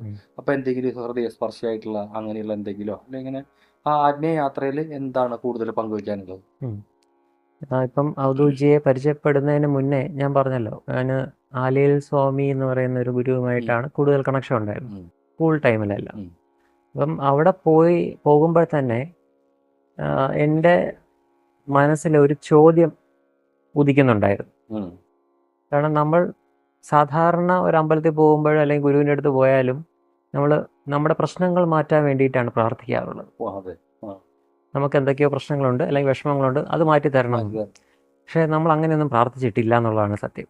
അമ്പലത്തിൽ പോയാലും അസുഖമൊക്കെ ഉണ്ടായിരുന്നല്ലോ, പക്ഷെ അത് മാറ്റി തരണമെന്ന് പ്രാർത്ഥിച്ചിട്ട് ഒരേ ഒരു തവണ മാത്രമേ പ്രാർത്ഥിച്ചുള്ളൂ, ആ ഷിർഡി സായിബാബയുടെ ആ ഒരു സമയത്ത് മാത്രമേ. പിന്നെ അല്ലാതെ വേറൊന്നും ചെയ്തിട്ടില്ല. അപ്പം ഈ ആലയിൽ സ്വാമിയുടെ അവിടെ പോകുമ്പോഴും അച്ഛൻ ചെയ്യുന്ന അവിടെ പോയി നമസ്കരിക്കുന്നു, വെറുതെ മിണ്ടാതിരിക്കുന്നു. ആലയിൽ സ്വാമിയും അതുപോലെ അധികം സംസാരിക്കുന്ന ആളല്ല, എന്നാൽ ചില കാര്യങ്ങൾ ഇങ്ങനെ അങ്ങും ഇങ്ങും തൊടാതെ ഇങ്ങനെ പറയും. നമുക്ക് എന്താണോ വേണ്ടത് ശ്രദ്ധിച്ചിരുന്നാൽ കിട്ടും. അല്ലാതെ വേറെ നമ്മളെ അവധൂജി പഠിപ്പിക്കും പോലെ ഇങ്ങനെ നമ്മുടെ അഹത്തെ ശ്രദ്ധിക്കണം, മനസ്സിനെ നിരീക്ഷിക്കണം എന്നുള്ള രീതിയിൽ നമ്മളെ അങ്ങനെ പഠിപ്പിച്ചു തരുന്ന രീതിയല്ല. അവിടെ പോകുന്നു, കാണുന്നു എന്നുള്ള രീതിയുള്ളൂ. അപ്പം അവിടെ എനിക്ക് പോകുമ്പോഴത്തേക്ക് എൻ്റെ ഉള്ളിലൊരു ചോദ്യം വരികയാണ്, ഇതല്ലല്ലോ ശരി, ഈ വിശ്വാസമല്ല വേണ്ടത്, എന്തോ ഒന്ന് തിരിച്ചറിയാനുണ്ട് നമുക്ക്. കുറേ ചോദ്യങ്ങൾ ഇങ്ങനെ വരികയാണ്. എന്താണ് ഞാൻ മരണം അല്ലെങ്കിൽ ഈ ജീവിതം കൊണ്ടുള്ള ഉദ്ദേശം എന്താ എന്നെല്ലാം ഇങ്ങനെ ചോദ്യങ്ങൾ വരികയാണ്. അപ്പം എനിക്ക് ഉത്തരം കിട്ടുന്നില്ല. വേറെ ആലയിൽ സ്വാമിയുടെ അവിടെ പോയാലും അവിടുന്ന് ഒന്നും കിട്ടുന്നില്ല. അപ്പം ഞാൻ അവിടെ പോകുമ്പോൾ ഇതാണ് പ്രാർത്ഥിക്കുന്നത്, എനിക്ക് ഇങ്ങനെ ഈ ചോദ്യങ്ങൾക്ക് ഉത്തരം നൽകാൻ ഒരാളെ കാണിച്ചു തരണം എന്ന് മാത്രമേ ഞാൻ അവിടെ പോകുമ്പോൾ പ്രാർത്ഥിക്കാറുള്ളൂ. അതൊരു അപേക്ഷയായിട്ട് അങ്ങനെ ചെയ്യാൻ. അങ്ങനെയാണ് ഈ ഫ്രണ്ട് വഴി എനിക്ക് അവധൂജിയെ എഴുതാൻ. അതെനിക്കൊരു എൻ്റെ രീതിയിലെ ഒരു അനുഭവമായിട്ട് എനിക്ക് തോന്നിയിട്ടുണ്ട്. കാരണം ഞാൻ എൻ്റെ ഉള്ളിലെ ചോദ്യങ്ങൾക്ക് ഉത്തരം നൽകാൻ ഒരാളെ വേണമെന്ന് പറഞ്ഞപ്പോൾ ഡയറക്റ്റ് ചെയ്ത് ഇങ്ങോട്ടേക്ക് വിടുകയാണ്. അതൊരു അനുഭവമായിട്ട് എനിക്ക് വേണമെങ്കിൽ പറയാം. പിന്നെ അവധൂജിയെ കണ്ടപ്പോഴത്തേക്ക് പതുക്കെ ആ വിശ്വാസിയിൽ നിന്നും ഒരു അന്വേഷകനിലേക്ക് വഴി മാറുന്നതും ഫീൽ ചെയ്യാൻ സാധിച്ചു. കാരണം ഇത്രയും നാൾ എൻ്റെ മനസ്സിലുണ്ടായിരുന്ന ആങ്സൈറ്റി, ആ ഒരു അനിശ്ചിതാവസ്ഥ, ഇതെല്ലാം പതുക്കെ ഒരു പരിണാമം നമ്മൾ പോലും അറിയാതെ നമ്മുടെ മനസ്സിൽ അനുഭവിക്കാൻ സാധിച്ചിട്ടുണ്ട്. ശരിക്കും അതാണ് എന്നെ സംബന്ധിച്ചിടത്തോളം ഒരു സ്പിരിച്വൽ അനുഭവം എന്ന് പറയാൻ ഇതാണ്. ശരിക്കും ആധ്യാത്മികതയുടെ ബേസ് എന്ന് പറയുന്നതും നമ്മുടെ മൈൻഡിനെ പരിവർത്തനപ്പെടുത്തുക എന്നുള്ളതാണ്. അല്ലാതെ അതീന്ദ്രിയമായിട്ടുള്ള അനുഭവങ്ങളല്ല യഥാർത്ഥത്തിൽ ആത്മീയ അനുഭവം എന്ന് പറയുന്നത്. കാരണം അതീന്ദ്രിയമായിട്ടുള്ള അനുഭവങ്ങളെല്ലാം നമുക്ക് മനസ്സിലാകുന്നത് നമ്മുടെ മനസ്സ് ഉപയോഗിച്ചാണ്. മൈൻഡിൽ നമ്മൾ കുറേ കാര്യങ്ങൾ ഇങ്ങനെ കേട്ടിട്ടുണ്ട്, ബുക്കുകളിൽ കൂടിയും വേറെ പലരിൽ കൂടിയും കേട്ടിട്ടുണ്ട്. അതെല്ലാം നമ്മുടെ ഭാവനയിൽ കിടപ്പുണ്ട്, നമ്മുടെ മനസ്സിൽ കിടപ്പുണ്ട്. അത് വെച്ചുകൊണ്ട് നമ്മൾ ആധ്യാത്മികതയിലേക്ക് പോയി കഴിഞ്ഞാൽ നമ്മുടെ മൈൻഡിന്റെ പവർ എന്ന് പറയുന്നത് അതിഭയങ്കരമാണ്. നമ്മൾ പോലും വിചാരിക്കാത്ത രീതിയിൽ ഒരു സെപ്പറേറ്റ് ലോകം സൃഷ്ടിച്ച് കളയും. അതിൽ വീണു പോകും, അതിൽ കുടുങ്ങിപ്പോകും. അപ്പൊ ഈ അത്ഭുതങ്ങളും അല്ലെങ്കിൽ കുണ്ടലിനി റൈസും ചക്ര ആക്ടിവേഷനും, നമ്മൾ ദർശനങ്ങൾ കാണുക, കളറുകൾ കാണുക, ഇങ്ങനത്തെ സംഭവങ്ങളെല്ലാം കുടുങ്ങിപ്പോകും. ഇതൊന്നും ഇല്ല എന്നല്ല പറയുന്നത്, ഇതെല്ലാം നമ്മൾ സംഭവിക്കുന്നതാണ്, സ്വാഭാവികമായിട്ടും സംഭവിക്കും. പക്ഷെ നമ്മൾ അതിൽ കുടുങ്ങിപ്പോകാൻ കാര്യമുണ്ട്. അവിടെ എന്ത് പറ്റും? ഞാനൊരു വലിയൊരു ആധ്യാത്മിക ആചാര്യനാണ്, അല്ലെങ്കിൽ എനിക്ക് എന്തൊക്കെയോ കാര്യങ്ങൾ ഉണ്ട്, എനിക്ക് എന്തൊക്കെയോ കിട്ടി എന്നുള്ളൊരു ചെറിയൊരു അഹം അവിടെ ഡെവലപ്പ്. അത് വന്നു പോയി കഴിഞ്ഞാൽ അടുത്ത പടിയിലോട്ട് അവിടെ വെച്ച് നിന്നുപോകും. അപ്പോൾ ആ ഒരു അറിവ് ഒരു തിരിച്ചറിവായിരുന്നു നമുക്ക്. അപ്പോൾ ഇവിടെ വന്നപ്പോഴത്തേക്ക് ഗുരുജി പറയും, വ്യക്തിയെ അല്ല ഫോക്കസ് ചെയ്യേണ്ടത്, അറിവിനെയാണ്. അപ്പോൾ ഇവിടെ വന്നാൽ ഗുരുവിനെ തൊഴുതുകൊണ്ട് നിൽക്കുന്ന പരിപാടിയില്ല. ഇവിടെ വന്നു കഴിഞ്ഞാൽ അവനവൻ പണിയെടുക്കണം. അവനവൻ്റെ മനസ്സിനെ നോക്കുക, നോക്കി അതിനെ പരിവർത്തനപ്പെടുത്താവുന്ന കാര്യങ്ങളെല്ലാം ഇവിടുന്ന് കിട്ടും. അത് മാത്രമേ നിങ്ങൾ നോക്കാവൂ. ഇവിടെ ഗുരുപൂജ എന്ന് പറയുന്ന സംഭവമില്ല, ഒന്നുമില്ല. കാലിൽ പിടിക്കണ പോലും ഇല്ല, കാലിൽ പോലും ആരും വീഴണ്ട. എന്താണോ പറയുന്നത് അതിനെ നമ്മുടെ ജീവിതത്തിൽ അപ്ലൈ ചെയ്യുക. അപ്ലൈ ചെയ്ത് ഈ സമൂഹത്തിൽ ഇവിടുന്ന് ഒന്നും ഒളിച്ചോടണ്ട, കാട്ടിൻ്റെ അകത്തും പോകണ്ട. ഈ തിരിക്കാൻ നേരത്ത് ഞാൻ നോക്കുമ്പോ ഗുരുപ്രസാദ് ജസ്റ്റ് ഒന്ന് അറിയല്ല, കൊച്ചിനെ നോക്കണം, അത്ര വളരെ ഇതായിട്ടാ പറഞ്ഞത്. പക്ഷെ അത് എന്ത് സീരിയസ് ആയിട്ടാണ് ബാലുജി എടുക്കുകയും അവരൊപ്പം നിന്നിട്ട് ആ തിരമാലകളൊക്കെ വന്നപ്പോ ഭയങ്കര ഒരു അപ്പന്റെ സ്ഥാനത്ത് നിന്നിട്ടാണ് ഭയങ്കര കയറാറുന്നു. അപ്പൊ എന്തൊരു ശ്രവിക്കലിന്റെ ഒരു വ്യത്യാസം. ഇപ്പൊ നമ്മളൊക്കെ എന്തോരൊക്കെ പറഞ്ഞിട്ടാണ്, അപ്പോഴാണ് എനിക്ക് മനസ്സിലായേ ആ ബന്ധം, നിങ്ങൾ തമ്മിലുള്ള ബന്ധം ചെറുതായിട്ടൊന്ന് പറയുമ്പോഴേക്കും അത് ഇങ്ങൊരു എക്സിക്യൂട്ട് ചെയ്തു. അതിന്റെ അതേ സീരിയസ്നെസ്സിൽ അതൊക്കെ എനിക്ക് അതാണ് ശരിക്കും ഒരു ഗുരുവും ശിഷ്യനും തമ്മിൽ വേണ്ടെന്ന് പറയും. കാരണം അവധൂജിയുടെ ഈ ആത്മഭാഷണം എന്ന് പറയുന്ന ഒരു ഗ്രന്ഥമുണ്ട്. അത് രാധയും കൃഷ്ണനും തമ്മിൽ ഉള്ള സംഭാഷണം എന്നുള്ള രീതിയിലാണ് അത് വന്നിരിക്കുന്നത്.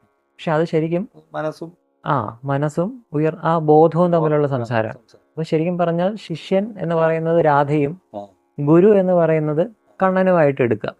അപ്പൊ അവര് തമ്മിലൊരു ആത്മബന്ധവും ആ ഒരു സംഭാഷണമാണ് അവിടെ. അപ്പൊ അതാണ് ഒരു സാധകൻ അല്ലെങ്കിൽ ആത്മീയ പാതയിൽ പോകുന്ന ഏതൊരാളും അവന്റെ ഗുരുവിനോട് കാണിക്കേണ്ട ഗുരുദക്ഷിണ. ഇതിനപ്പുറമുള്ള ഒരു ഗുരുദക്ഷിണ വേറെ ഇല്ല. നമ്മൾ എന്തെല്ലാം കാര്യങ്ങൾ ചെയ്തെന്ന് പറഞ്ഞിട്ടും കാര്യമില്ല. അവനെ പൂർണ്ണമായിട്ടും ഗുരുവിന്റെ പാദങ്ങളിൽ സമർപ്പിച്ചാൽ അവന്റെ ജീവിതം ലക്ഷ്യം എവിടെയാണോ എത്തേണ്ട അവിടെ വരും. അവിടെ ഒരു ഹൃദയബന്ധം വരും. ഗുരു സംസാരിക്കണം നിർബന്ധമില്ല. സംസാരിക്കാതെ നോട്ടത്തിലൂടെയോ ആംഗ്യങ്ങളിലൂടെയോ എന്താണ് ഗുരു ഉദ്ദേശിക്കുന്നതെന്ന് ഒരു സാധകന് മനസ്സിലാക്കാൻ സാധിക്കും. അതാണ് ആ ഒരു ആത്മബന്ധവും, അതാണ് ഒരു സാധകന് വേണ്ട ഒരു ആത്മീയ പുരോഗതി.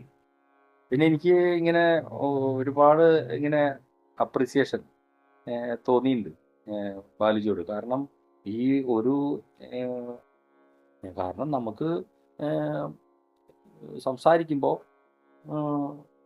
ഒരാൾ പറയുന്ന ആളുടെ ജീവിതം ബാല്യകാലം തൊട്ട് ആൾക്ക് ആ പ്രായത്തിൽ ഏത് പ്രായത്തിലാണോ എത്തി നിൽക്കണേ അവിടെ വരെയാണ് ഈ പറയണേ അറ്റ സ്ട്രെച്ചിൽ. അപ്പൊ ഞാൻ ഇതിന് ക്ഷമ വേണ്ടേ? അതും ഒരു ഭയങ്കര ആക്റ്റീവ് ലിസണറാണ്. അതെനിക്ക് മനസ്സിലായതെന്ന് വെച്ചാല് എന്റെ വീഡിയോ ഇട്ടിട്ട് ഞാൻ വളരെ സസൂക്ഷ്മം ഞാൻ വീക്ഷിച്ചു ഇവരുടെ ഐ കോണ്ടാക്റ്റും ബോഡി ലാംഗ്വേജും ഒക്കെ. അപ്പോ ഞാൻ പറയണത് ആസ്വദിച്ച് ആ ചിരി ആ റെസ്പോൺസും ഇതൊക്കെ കിട്ടിയപ്പോഴേ അതെന്ന് പറഞ്ഞു കഴിഞ്ഞാൽ ഇപ്പൊ അരമണിക്കൂറല്ലേ 10 മിനിറ്റ് അല്ല, നമ്മളന്ന് ഇരുന്ന് 2.5 മണിക്കൂർ 3 മണിക്കൂർ ഇരുന്നു. എന്നിട്ടും ആ ഒരു ഇരിപ്പ് പിന്നെ എനിക്ക് ഭയങ്കര ഇങ്ങനെ അന്ന് അതൊക്കെ കഴിഞ്ഞ് പോയപ്പോ ഭയങ്കര ഒരു ഇങ്ങനെ പാവം പോലെ തോന്നി. ഇത്ര പിന്നെ അന്ന് കുറച്ചൊരു ജലദോഷ ചുമയാണ്. എന്നിട്ട് ഞാൻ ഗുരുപ്രസാദിനോട് വിളിച്ചു ചോദിച്ചു ആളെങ്ങനെ കുറഞ്ഞോ. അതെന്താന്ന് വെച്ച് കഴിഞ്ഞാൽ നമ്മളിവിടെ വരുന്ന സാധകർക്കെല്ലാം ഓട്ടോമാറ്റിക്കായിട്ട് ഡെവലപ്പ് ചെയ്യുന്ന ഒരു സംഭവമാണ് ക്ഷമ. കാരണം എന്താന്ന് വെച്ച് കഴിഞ്ഞാൽ ഇപ്പോഴത്തെ ഈ ഫാസ്റ്റ് മൂവിങ് വേൾഡ് അല്ലേ, അതില് ഒരാളെ കേൾക്കാൻ തയ്യാറായിട്ടുള്ള ആരുമില്ല. എല്ലാവരും അവരവരുടെ ലോകത്ത് സ്വാർത്ഥ താല്പര്യത്തിന് വേണ്ടി മാത്രം നിൽക്കുന്നവരാണ് 90%. അവിടെയാണ് നമ്മൾ ഓരോ ഗുരുക്കന്മാരുടെയും ത്യാഗം നമ്മൾ കാണേണ്ടത്. ഇതുവരെ വന്നിട്ടുള്ളതും ഇനി വരുന്ന ഗുരുക്കന്മാരും ചെയ്യുന്നതല്ല ഇതാണ്. അവർ ക്ഷമയോടെ നമ്മുടെ എല്ലാ പ്രശ്നങ്ങളെയും കേട്ടുകൊണ്ടിരിക്കുകയാണ്. നമ്മൾ തന്നെ ഇവിടെ അവധൂജി ഓരോ ദിവസവും എത്ര മണിക്കൂറാണ് ഫോണിൽ സംസാരിക്കുന്നത് നമ്മൾ കണ്ടിട്ടുണ്ട്. ഒരു കോള് കഴിഞ്ഞാൽ അടുത്ത കോള്. കാരണം ഇതെല്ലാം സ്പിരിച്വൽ കൗൺസിലിങ്ങിന് വേണ്ടി വിളിക്കുന്ന കോൾസ് ആണ്. അപ്പം ഒരു ആള് പറയുന്നതിനെ വളരെ ക്ഷമയോടെ പൂർണ്ണമായിട്ടും കേട്ടതിന് ശേഷമാണ് എന്തെങ്കിലും ഒരു ചെറിയ ചെറിയ മറുപടികൾ കൊടുത്ത് അവരുടെ ആ ഒരു പ്രശ്നത്തിന് പരിഹാരം ചെയ്യും. ഇതെല്ലാം നമ്മൾ കാണുകയാണ്. ശരിക്കും പറഞ്ഞാൽ ഗുരുക്കന്മാരുടെ ജീവിതം തന്നെയാണ് അവരുടെ സന്ദേശം എന്ന് പറയും. അത് നമ്മൾ സാധകർ അല്ലെങ്കിൽ സ്പിരിച്വൽ പോകുന്നവർ കണ്ട് പഠിക്കേണ്ട, സ്വന്തം ജീവിതത്തിൽ അപ്ലൈ ചെയ്യേണ്ടതാണ്. അപ്പം ആ ഒരു ആപ്ലിക്കേഷനാണ് ഓട്ടോമാറ്റിക്കായിട്ട് നമ്മൾ സാധകർ എല്ലാവർക്കും, എനിക്ക് മാത്രമല്ല എല്ലാ സാധകരിലും അതുണ്ട്. അതിൽ ചിലപ്പോൾ 1-2 കുറച്ച് ഏറ്റക്കുറച്ചിലുകൾ ഉണ്ടാവാം, അത് അവരവരുടെ മനസ്സിൻ്റെ തലം അനുസരിച്ച് വ്യത്യാസങ്ങൾ വരാം. പക്ഷെ അത് നമ്മൾ സാധകർ പഠിക്കണം എന്നുള്ളതാണ്. ഇവർ ചെയ്യുന്ന ത്യാഗത്തിന് വിലയില്ല, വിലമതിക്കാനാവാത്തതാണ് ഇവരുടെ ത്യാഗം. അതിൽ നിന്ന് 1% നമ്മൾ അപ്ലൈ ചെയ്യണ്ടേ. അതുകൊണ്ടാണ് നമ്മൾ അദ്ദേഹത്തോടൊപ്പം നിന്ന് ഈ ഒരു രീതിയിൽ, കാരണം അദ്ദേഹം ഒരു മഹത്തായ ഒരു ലക്ഷ്യമാണ് ചെയ്യുന്നത്. അപ്പം അതിൻ്റെ ഒരു അണ്ണാൻകുഞ്ഞും തന്നാലാവുന്നത് എന്ന് പറയുന്ന പോലെ നമ്മളെ കൊണ്ട് സാധിക്കുന്ന ചെറിയ കാര്യത്തിന് വേണ്ടി നിന്ന് കൊടുക്കുകയാണ്. വേറൊന്നും ചെയ്യുന്നില്ല. എൻ്റെ കാര്യമോ എൻ്റെ അഹങ്കാരമോ അല്ലെങ്കിൽ എൻ്റെ കഴിവോ അല്ല, ഞാൻ അദ്ദേഹത്തിൽ പൂർണ്ണമായിട്ടും എന്നെ തന്നെ സമർപ്പിച്ച് അദ്ദേഹത്തിൻ്റെ ലക്ഷ്യത്തിന് വേണ്ടി കൂടെ എന്നെ കൂടെ നിർത്തണേന്ന് മാത്രം പ്രാർത്ഥിച്ചുകൊണ്ടിരിക്കുന്ന ആളാണ്. അപ്പം ഞാൻ പ്രാർത്ഥിക്കുന്ന മാത്രമല്ല, എൻ്റെ അഹം എപ്പോഴാണോ ഉയരുന്നത്, ഞാൻ വലിയവനാണ്, അല്ലെങ്കിൽ എന്നെ ആൾക്കാർ തിരിച്ചറിയുന്നുണ്ട്. ഈ ഇൻ്റർവ്യൂവിലെല്ലാം പോകുമ്പോൾ എന്നെയല്ല ഫുള്ളും കാണുന്നത്, ഔദ്യോഗിക കാണുന്നില്ല. ഔദ്യോഗിക ക്യാമറയുടെ പുറകിൽ ഇരുന്നിട്ട് അവിടെ അദ്ദേഹമാണ് ചോദ്യങ്ങളെല്ലാം എനിക്ക് പറഞ്ഞു തരുന്നത്, അല്ലെ, അങ്ങേക്ക് അറിയാമല്ലോ. പക്ഷെ ആൾക്കാർ കാണുന്നത് ഫുള്ളും എന്നെയാണ്. അപ്പം ഞാനാണ് ഈ വലിയ വലിയ ചോദ്യങ്ങൾ ചോദിക്കുന്നതെന്നാണ് ആൾക്കാരെല്ലാം വിചാരിച്ചിരിക്കുന്നത്. ഒരിക്കലും അല്ല. അപ്പം എനിക്ക് അഹം കയറാമല്ലോ. ആൾക്കാർ പുറത്ത് പോകുമ്പോഴത്തേക്ക് പലരും എന്നെ കണ്ടിട്ട് നോട്ട് ചെയ്തിട്ട് മീറ്റ് മീലെ ബാലുജി അല്ലേ എന്ന് പറഞ്ഞ് ചോദിക്കണ്ട. അപ്പം എനിക്ക് എൻ്റെ അഹം കൂടുന്ന അവസരങ്ങൾ ഉണ്ടായിട്ടുണ്ട്. പക്ഷെ അപ്പോഴെനിക്കൊരു തിരിച്ചറിവ് വരുന്നുണ്ട്, ഇത് അഹമാണ് പ്രവർത്തിക്കുന്നത്, പാടില്ല, ഗുരു കാരുണ്യമാണ് എനിക്ക് ഇങ്ങനെ ഒരു സീറ്റ് ഇവിടെ നൽകിയത്. അപ്പം അപ്പോഴും അത് ക്ലിക്ക് ആവുന്നുണ്ട്. അപ്പം ഞാൻ പ്രാർത്ഥിക്കുന്നതും അത് തന്നെയാണ്. എൻ്റെ അഹം എപ്പോൾ ഉയരുന്നോ അപ്പോഴെനിക്ക് കാണിച്ചു തരണം, അത് മാത്രമേ ഞാൻ പ്രാർത്ഥിക്കാറുള്ളൂ. ബാക്കിയെല്ലാം അദ്ദേഹത്തിൻ്റെ ലക്ഷ്യം എന്താണോ അതിൽ എന്നെ കൂടെ ഒന്ന് പങ്കു ചേർക്കണേന്ന് മാത്രമേ പ്രാർത്ഥിക്കുള്ളൂ. ഗുരുപ്രസാദും ബാലുജിയും അധികം പ്രായ വ്യത്യാസമില്ല, 2 വയസ്സിന് 2 വയസ്സിന്റെ വ്യത്യാസമുള്ള. എങ്ങനെയാണ് ഇപ്പൊ ഈ ഇങ്ങനെ കാണുമ്പോ കാട്ടിൽ പോയൊക്കെ ഇങ്ങനെ മെഡിറ്റേഷനിൽ ഇരിക്കുന്ന ഒരാളുടെ പോലെ തോന്നുന്നു. അങ്ങനെ കാട്ടിലങ്ങനെ അങ്ങനെ മെഡിറ്റേഷൻ അങ്ങനെ ഇല്ല. ഇത് ഞാൻ പറഞ്ഞില്ലേ, തുടക്കത്തിൽ പറഞ്ഞില്ല, ബോഡി എങ്ങനെയാണ് അത് ഡയറ്റ് പ്രാക്ടീസ് ചെയ്ത് അങ്ങനെയല്ല. എൻ്റെ വീട്ടില് അധികം വലിയ വണ്ണമുള്ളവരല്ല. ഞാൻ എൻ്റെ അമ്മയുടെ ശരീരവാക്കാണ്, സ്ലിം ആണ്. ഡയറ്റ് ഇല്ല. പക്ഷെ ഈ ഒരു അപകർഷതാബോധം എനിക്ക് ഉണ്ടായിരുന്നു, സ്ലിം ആണ്. അപ്പം കുറെ ഈ മട്ടനും ചിക്കനും എല്ലാം വലിച്ചു വാരി കഴിച്ച് വണ്ണം വയ്ക്കാൻ ശ്രമിച്ച ഒരു കാലം ഉണ്ടായിരുന്നു. പക്ഷെ അതിലൊന്നും വലിയ പ്രയോജനം ഉണ്ടായില്ല. പക്ഷെ ഇത് എൻ്റെ ശരീരത്തിലേക്ക് മാറിയത് ഏത് വർഷം, അത് കുറച്ച് നാൾ കഴിഞ്ഞ്. പിന്നെ ഞാൻ അപ്പോഴും ചിന്തിക്കുന്നത് എൻ്റെ മനസ്സിനെ ഒന്ന് റെഡിയാക്കാൻ വേണ്ടിയിട്ടാണ് ഈ നോൺ വെജിറ്റേറിയൻ കഴിക്കുന്നത്. കാരണം മനസ്സ് വീക്കാണെന്ന് അറിയാം, എനിക്കറിയാം. അപ്പം ഇതൊക്കെ കഴിച്ചു കഴിഞ്ഞാൽ എൻ്റെ മൈൻഡ് സ്ട്രോങ് ആവും എന്നുള്ളൊരു തെറ്റിദ്ധാരണ എനിക്കുണ്ടായിരുന്നു. അപ്പം ഞാൻ എന്ത് ചെയ്യുന്നു വെച്ച് കഴിഞ്ഞാൽ, ഈ മൃഗങ്ങളെ അറുക്കുന്ന സ്ഥലം ഉണ്ടല്ലോ, അവിടെ പോയി ഈ അറുക്കുന്നത് നോക്കിക്കൊണ്ടിരിക്കും. കാരണം മനസ്സ് സ്ട്രോങ് ആവാൻ വേണ്ടിയിട്ടാണ്. പക്ഷെ ഇതെല്ലാം എൻ്റെ ഉള്ളിൽ ഇങ്ങനെ പതിയുന്നുണ്ട്. ഒരു സുപ്രഭാതത്തിൽ നമുക്ക് അതിനെ കൊന്ന് ജീവിക്കേണ്ട ആവശ്യമുണ്ടോ എന്നുള്ളൊരു ചിന്ത ഉള്ളിൽ ഭയങ്കരമായിട്ട് ഹോണ്ട് ചെയ്യും. ഞാൻ ഇങ്ങനെയൊക്കെ ചെയ്തിട്ടുണ്ടല്ലോ, അതിൻ്റെ ആവശ്യം ഉണ്ടായിരുന്നോ? എൻ്റെ മനസ്സിനെ ഇങ്ങനെയൊക്കെ എനിക്ക് ചെയ്തിട്ട് വല്ലതും ചെയ്യാൻ സാധിച്ചോ? ഒന്നും ചെയ്യാൻ സാധിച്ചില്ല. അപ്പം ഞാൻ ഇതെല്ലാം ചെയ്തത് തെറ്റായിരുന്നില്ലേ എന്നുള്ളൊരു ചിന്ത അങ്ങനെ ഓട്ടോമാറ്റിക്കായിട്ട് അതങ്ങ് മാറിയതാണ്. പക്ഷേ ഇപ്പോൾ എന്നെ പിടിച്ച് ഒരു വെജിറ്റേറിയൻ ഫുഡ് കിട്ടാത്ത സ്ഥലത്ത് കൊണ്ടുപോയി ഇടുകയാണെങ്കിൽ ഞാൻ നോൺ വെജിറ്റേറിയൻ കഴിക്കും എന്ന് പറഞ്ഞാൽ എൻ്റെ സ്പിരിച്വാലിറ്റിക്ക് ഒരു പ്രശ്നവും വരില്ല. കാരണം ഞാൻ അവിടെ എൻ്റെ നിലനിൽപ്പിന് വേണ്ടി കഴിക്കുന്നത്, അല്ലാതെ ടേസ്റ്റിന് വേണ്ടിയിട്ടല്ല. ഇപ്പം കാണുന്നതെല്ലാം ടേസ്റ്റിന് വേണ്ടി കഴിക്കുന്നില്ല. പക്ഷേ ആ സാഹചര്യം അനുസരിച്ച് ജീവിക്കാനുള്ളൊരു പ്രാക്ടിക്കൽ സ്പിരിച്വാലിറ്റി നമ്മളെ പഠിപ്പിച്ചിട്ടുണ്ട് ഗുരുജി. അപ്പം അതിലൂടെയാണ് മുന്നോട്ട് പോകുന്നത്. പിന്നെ ഈ എന്താണ് ഒരു ഹോബി എന്ന് പറഞ്ഞ പടം വരയ്ക്കുക അല്ലെങ്കിൽ പാട്ട് പാടുക? അങ്ങനെ ഹോബി പാട്ടുകൾ കേൾക്കാൻ ഇഷ്ടമാണ്, ആസ്വദിക്കും. അത് ഏത് ടൈപ്പ് പാട്ടായിരുന്നാലും അതിനെ ആസ്വദിച്ച് അത് ഫുള്ളായിട്ട് ആസ്വദിക്കും. അപ്പം ചിലപ്പോൾ ആ മ്യൂസിക്കിനനുസരിച്ച് നമ്മൾ പാടത്തില്ല, ആടും ഒക്കെ ചെയ്യും. അത് ഓട്ടോമാറ്റിക്കായിട്ട് നമ്മുടെ മൈൻഡ് ട്യൂൺ ആവും. കാരണം ഇവിടുത്തെ സാധനാ പദ്ധതികളെല്ലാം അങ്ങനെയാണ്. ഔദ്യോഗികയുടെ മീറ്റ് മീ ധ്യാന കേന്ദ്രത്തിൽ പ്രാക്ടിക്കൽ സെഷൻസ് എല്ലാം പ്രാക്ടിക്കൽ സെഷൻസ് ആണ്. അപ്പോൾ അവിടെ പലതരത്തിലുള്ള പാട്ടുകളും music meditation, walking meditations and ഇതെല്ലാം നമ്മളെ പരിശീലിപ്പിച്ച് നമ്മുടെ മൈൻഡിനെ എന്താണോ നമ്മൾ ചെയ്യുന്നത് അല്ലെങ്കിൽ കേൾക്കുന്നത് അത് പൂർണ്ണമായിട്ട് ഇൻവോൾവ് ചെയ്തുകൊണ്ട് മൈൻഡ്ഫുൾ ആയിട്ട് നിൽക്കാനാണ് പഠിപ്പിക്കുന്നത്. എന്നാൽ മാത്രമേ നമുക്ക് നമ്മുടെ മൈൻഡിനെ അറിയാൻ പറ്റൂ. അപ്പം അങ്ങനെ ചെയ്ത് വന്നപ്പോൾ എല്ലാ തരം പാട്ടുകളിലും ഉള്ള ഒരു ട്യൂണിങ് ഉണ്ടല്ലോ, ആ ട്യൂണിങ്ങിനെയും ഇതെല്ലാം ആസ്വദിക്കാനുള്ള ഒരു ഇഷ്ടമാണ്. പിന്നെ വായന ഇഷ്ടമാണ്, ജീവചരിത്രങ്ങളും പിന്നെ നമ്മുടെ അഹത്തിനെ കുറിച്ച് ബേസ് ചെയ്യുന്ന നമുക്ക് സാധനയിൽ മുന്നോട്ട് പോകാൻ പറ്റുന്ന രീതിയിലുള്ള ഗ്രന്ഥങ്ങൾ വായിക്കാൻ ഇഷ്ടമാണ്. കാരണം അതിൽ നിന്നൊക്കെ കുറച്ച് എഴുതാറില്ല, പക്ഷെ വായിക്കാൻ ഇഷ്ടമാണ്.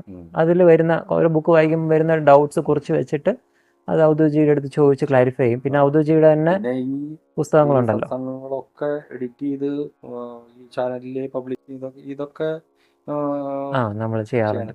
കാരണം അത് ഇപ്പം ഒരു സത്സംഗം 1 മണിക്കൂറിൻ്റെ അല്ലെങ്കിൽ 2 മണിക്കൂറിൻ്റെ സത്സംഗം എടുത്തു കഴിഞ്ഞാൽ അത് എഡിറ്റ് ചെയ്യാൻ 5-6 മണിക്കൂർ 7 മണിക്കൂർ എടുക്കും. കാരണം ഇത് ഫുള്ള് ഒന്നേന്ന് കേൾക്കണം, അതിൻ്റെ ഇടയിൽ കുറച്ച് കട്ട് ചെയ്യാനുണ്ടെങ്കിൽ കട്ട് ചെയ്യണം, പിക്ചേഴ്സ് ആഡ് ചെയ്യണമെങ്കിൽ ആഡ് ചെയ്യണം. അപ്പം ഇതെല്ലാം ചെയ്ത് വരുമ്പോൾ ഒന്നും കൂടി നമുക്കത് തറവാണ്. കാരണം പല മേഖലയിലുള്ളവരുമായിട്ട് പരിചയപ്പെടുമ്പോൾ ഓരോരുത്തരിൽ നിന്നും ഓരോന്ന് പഠിക്കാൻ നമുക്കുണ്ട്. കാരണം മാർഗങ്ങൾ പലതാണെങ്കിലും ലക്ഷ്യം ഒന്നല്ലേ. അപ്പം പുഴ പലയിടത്ത് നിന്ന് ഒഴുകി സമുദ്രത്തിലേക്കാണ് എത്തുന്നത്. അപ്പം അതുപോലെ തന്നെയാണ് സ്പിരിച്വാലിറ്റി. അപ്പം വ്യത്യസ്ത മാർഗങ്ങളിൽ കൂടെ പോകുന്നവരെ മനസ്സിലാക്കാനും അറിയാനും അവരിൽ നിന്ന് കുറേയേറെ കാര്യങ്ങൾ നമുക്ക് പ്രാവർത്തികമാക്കി നമ്മുടെ ജീവിതത്തിൽ പ്രാവർത്തികമാക്കാൻ സാധിച്ചിട്ടുണ്ട് എന്നുള്ളതാണ് സത്യം. അതിനെ വന്ന് കാണണം എന്നുള്ള മനസ്സിൽ, പക്ഷെ ഇത്ര ദൂരല്ലേ അത്. കാരണം ഈ കഴിഞ്ഞ മാസം ഞാൻ വന്ന് പോയതാണ്, ഇന്ന് വരാൻ പറ്റിയില്ല. അപ്പൊ ഞാൻ ഇങ്ങനെ പറയാറുണ്ട് ഇനിയിപ്പോ എന്ന് കാണാൻ പറ്റും. അപ്പൊ ആള് പറഞ്ഞു ഞാൻ എറണാകുളമൊക്കെ വരുന്ന ഒരു ഇതുണ്ടെന്ന് വെച്ച് കഴിഞ്ഞാൽ ഞാൻ അറിയിക്കാം. അപ്പോൾ എനിക്ക് കുറച്ച് വന്നാൽ മതിയല്ലോ, എറണാകുളം വരെ ഒരു 1.5 മണിക്കൂർ അങ്ങനെയൊക്കെ പറഞ്ഞിങ്ങനെ ഇരിക്കാറുണ്ട്. പക്ഷെ എനിക്ക് ഈ 2 ദിവസം മുമ്പ് ശക്തമായിട്ടുള്ളൊരു പ്രേരണ വന്നു, ഇത് പോണം ആ പരിപാടിയിൽ. അപ്പൊ എന്നെ ക്ഷണിച്ചിട്ടുമില്ല, ആ പരിപാടിക്കൊന്നും ക്ഷണിച്ചിട്ടില്ല. എന്ന് പറഞ്ഞാൽ ആള് ചിന്തിച്ചിട്ടുണ്ടാവും ഇത് പ്രാക്ടിക്കലല്ല, അത്ര അകലെന്ന് പറയണ്ടേ. പിന്നെ എനിക്ക് അവിടെ ട്യൂഷന്റെ ഇതുണ്ട്. ഞാൻ നോക്കുമ്പോ ഈ 2 ദിവസം വിഷുവിന്റെ 2 ദിവസം അവധി. അപ്പോ